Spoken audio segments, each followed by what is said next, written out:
बचपन में मुझसे किसी ने ये बात कही थी कि जंगलात में जब कोई जंगली जानवर मर जाता है तो उसकी लाश जंगल में पड़े पड़े सड़ती नहीं,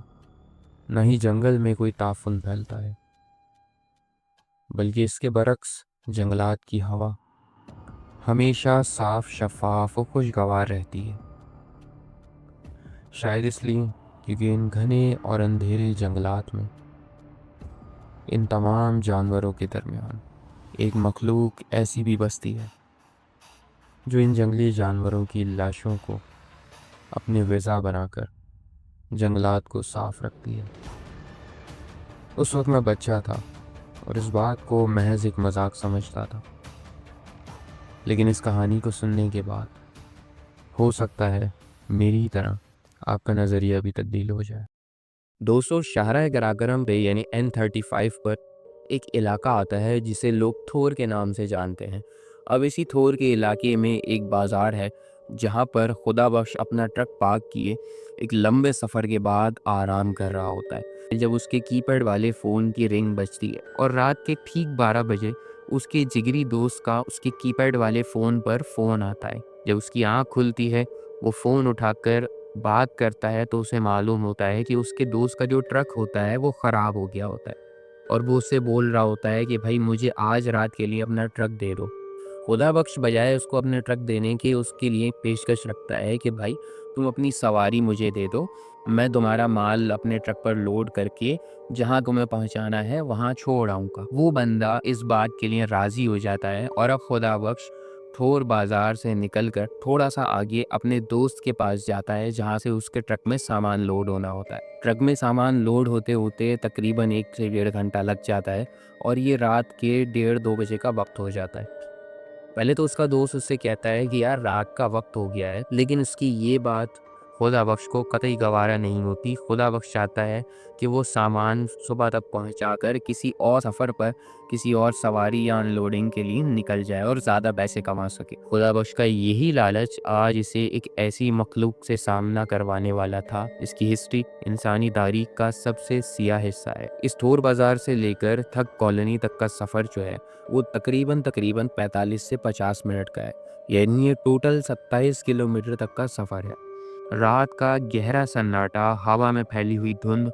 और रात 2 बजे के अंधेरे में मुश्किल से ट्रक की हाई बीम में नज़र आता हुआ पहाड़ी ढलवानों और जंगल के बीच से गुजरता हुआ शाहराए कराकरम का ये रास्ता, ये सब खुदाबख्श के लिए कोई नई बात नहीं होती। उसने एक उम्र गुजारी होती है इन रास्तों पर अपने ट्रक में सामान लादे रात के घने अंधेरों में गुजरते हुए, इसलिए शायद आज इसके दिल में कोई डर नहीं होता। अब खुदाबख्श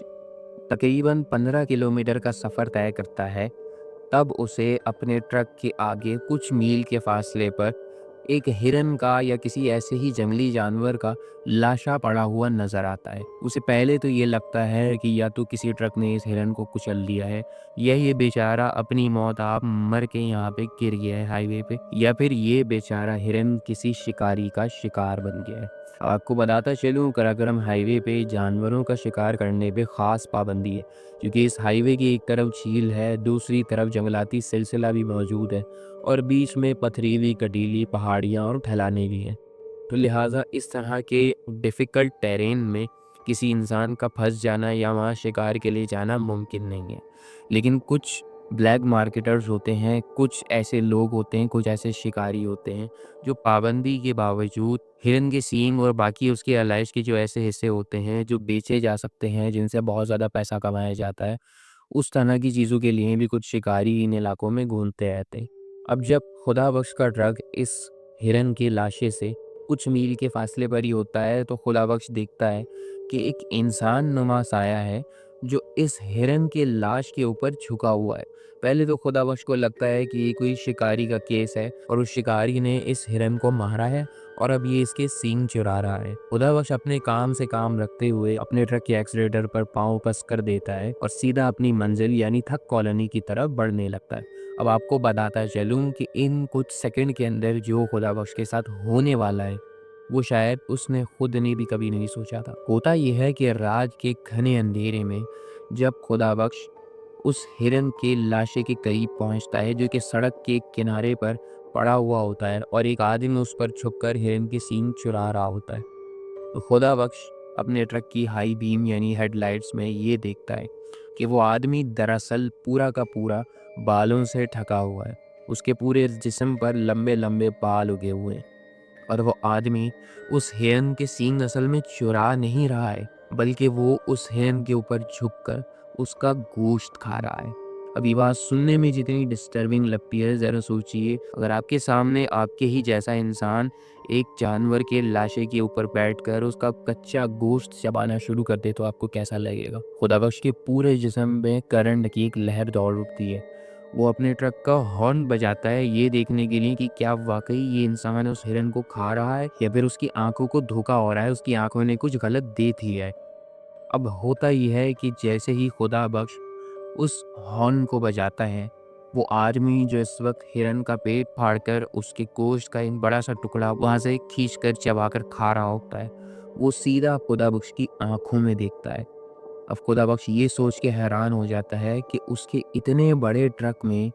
जिस ऊंचाई पर ट्रक के जिस अगले कैबिन में वो बैठा है, इस आदमी को कैसे पता या इस मखलूक को या इस जानवर को कैसे पता कि वो खुदा बख्श यानी ड्राइवर ट्रक के उस हिस्से में मौजूद होगा। वो जानवर या वो जो भी मखलूक थी वो बहुत ही इंटेलिजेंट थी और उसे ये समझ आ चुका था कि किसी ने उसे वहाँ पर देख लिया है। अब खुदा बख्श उस जानवर नुमा इंसान जो कि पूरा बालों से ढका हुआ उस हिरन को चबा चबा कर खा रहा था, उसे देखते हुए हॉर्न से अपना हाथ हटाता है, उसकी आंखों से आंखें मिलाकर फौरन एक्सीलेटर पर अपने पैर को पूरी फुर्ती से दबा देता है और अपने ट्रक को तकरीबन उड़ाता हुआ उस हिरन के लाशे के करीब से गुजर जाता है। अब ये सब कुछ सेकंडों में ही हुआ था, लेकिन जब आगे चलकर खुदा बख्श अपना ट्रक स्लो करता है और फिर पीछे मुड़कर देखता है अपने ट्रक में से, तो उसे नज़र आता है कि अब वो बंदा या वो जानवर या वो मखलूक जो भी वो चीज़ थी, उस हिरन के लाशे के ऊपर से खड़ी हो रही होती है और जब वो मखलूक या वो आदमी पूरी तरह खड़ा हो जाता है, उसके साथ साथ खुदा बख्श के रोंगटे भी खड़े हो जाते हैं क्योंकि उस इंसान की लंबाई तकरीबन 9 से 10 फीट होती है, जो कि किसी भी इंसान के लिए नामुमकिन है। अब खुदा बख्श को यकीन हो जाता है कि ये मखलूक इंसान नहीं हो सकती। खुदा बख्श पूरा का पूरा घबराया हुआ अपने ट्रक को और मज़ीद तेज़ी से भगाने लगता है। बाकी का सफ़र वो ऐसे ही अपने ट्रक को भगाते हुए तय करता है। एक बार तो ऐसा होता है कि इस सफ़र के दौरान वो ट्रक का एक्सीडेंट करते करते बचता है क्योंकि शाहराह कराकरम इस तरह की पहाड़ी ढलवानों से निकलता हुआ एक रास्ता है, एक हाईवे है N35 का, जिस पर सफ़र करना और ज़्यादातर उस वक्त सफ़र करना जब रात का गहरा घना अंधेरा हो, बहुत ही मुश्किल माना जाता है। शायद इसलिए कुछ ड्राइवर्स वहाँ पर रात में सफ़र करने से घबराते। इन सब बातों की फ़िक्र किए बिना खुदाबख्श अपने ट्रक को भगाए जा रहा था और उस दिन उसने वो 45 से 50 मिनट का रास्ता महज 25 मिनट में तय कर लिया था। खुदाबख्श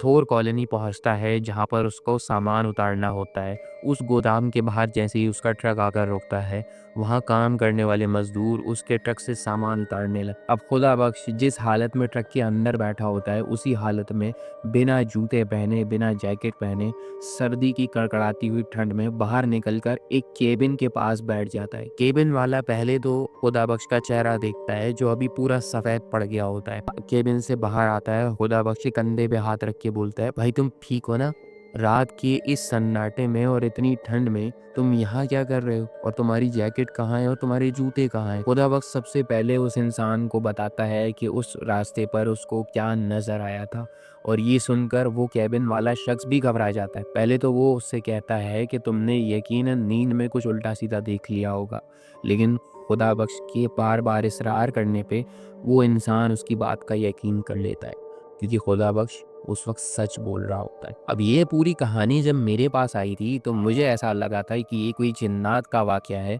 जिसे मैं अपने चैनल पर नरेट करूँगा, लेकिन इस वाक़ये की एडिटिंग के वक्त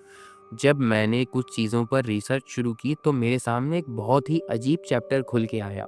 1980s में एक माहिर साइंटिस्ट पाकिस्तान आई थी गिलगित बल्तिस्तान के इलाके में एक अजीब सी स्पीशीज़ की साइटिंग के बाद उस पर रिसर्च करने के आया ये मखलूक वाकई यहाँ पर मौजूद है कि नहीं। और जो मखलूक जिस पर वो औरत रिसर्च करने यहाँ आई थी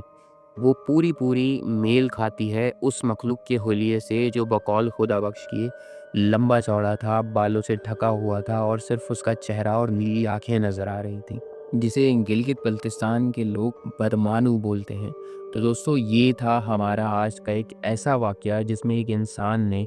बिगफुट या बदमानू या फिर यटी, इससे मिलती-जुलती एक मखलूक को देखा था। अब वो मखलूक जिन्नात थी, बिगफुट थी, यटी थी या बदमानू था, ये फ़ैसला मैं आप लोगों को छोड़ता हूँ। अगर आप लोग ये चाहते हैं कि आप लोगों के साथ जो वाक़यात पेश आए हैं, वो मेरी आवाज़ में मैं अपने चैनल पर अपनी वीडियोज़ का हिस्सा बनाऊँ,